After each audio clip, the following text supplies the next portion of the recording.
এখানে আমি কাঁঠালের বিচি ছুলে রেখেছি আর নিয়ে নিয়েছি হাফ কাপ মতন মটরের ডাল।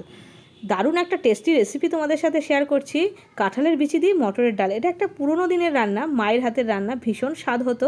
তো আজকে আমি বানাচ্ছি বাড়িতে, কেমন লাগছে তোমাদের তোমরা কিন্তু অবশ্যই কমেন্ট করে জানিও। আর তারপরে আমি মটরের ডালটাকে ভিজিয়ে রেখেছিলাম, প্রায় আধ ঘন্টা মতন ভিজিয়ে রেখেছিলাম ধুয়ে পরিষ্কার করে।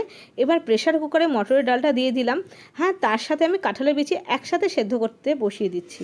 আমি মটরের ডালটা দিয়ে পরিমাণ মতন জল দিয়ে দিলাম আর দিয়ে দিলাম ধুয়ে রাখা কাঁঠাল বিচি। কাঁঠাল বিচি লাল খোসাটা আমি ছাড়াইনি, তোমরা দরকার হলে ছাড়িয়ে নিতে পারো। দিয়ে দিলাম পরিমাণ মতন নুন আর হলুদ দিয়ে আমি প্রেশার কুকারের ঢাকনিটা লাগিয়ে 2-3টে সিটি দিয়ে গ্যাসটা পুরো চলে যাওয়ার পরে তারপরে আমি তোমাদেরকে খুলে দেখাচ্ছি। দেখো কাঁঠালের বিচি আর ডাল কত সুন্দরভাবে সেদ্ধ হয়ে গেছে।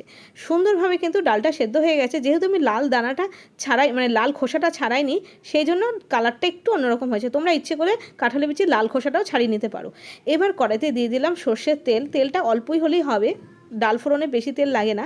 দিয়ে দিলাম অল্প একটু গোটা জিরে আর একটা শুকনো লঙ্কা কেটে দিলাম। তারপরে যখন ভালো করে ফোড়নের সুন্দর একটা গন্ধ আসছে তখন দিয়ে দিলাম খানিকটা মতন হিং। হিংয়ের পরিমাণটা একটু বেশি করে দেবে। তারপরে আরেকটু নাড়াচাড়া করে তারপরে এই সেদ্ধ করা এই ডালটা আমি দিয়ে দিচ্ছি। সেদ্ধ করা ডালটা দিয়ে আমি গ্যাসের ফ্লেমটা হাইতে করে ডালটা ফোটার জন্য অপেক্ষা করছি। দিয়ে দিলাম 2টো চেরা কাঁচা লঙ্কা। এবার ডালটা যখন সুন্দর করে ফুটে উঠেছে তারপর একটু নাড়াচাড়া করে গ্যাসটা বন্ধ করে দেবো। দেখো কত সুন্দরভাবে তৈরি হয়ে গেছে কাঁঠালের বিচি দিয়ে মটরের ডাল। তবে ডালটা প্রথম অবস্থাতে এরকম পাতলাই রাখবে, কারণ ডালটা ঠান্ডা হয়ে গেলে কিন্তু মটরের ডাল ঘন হয়ে যায়। তো এই পুরোনো দিনের হারিয়ে যাওয়া রেসিপিটা তোমাদের কেমন লাগলো জানিও। এই রেসিপিটা করে দেখো বাড়িতে, ভীষণ ভালো লাগে এই ডালটা খেতে। তো আজকে এই পর্যন্তই, দেখা হচ্ছে আরও নতুন নতুন রেসিপির সাথে। ততক্ষণের জন্য বাই বাই।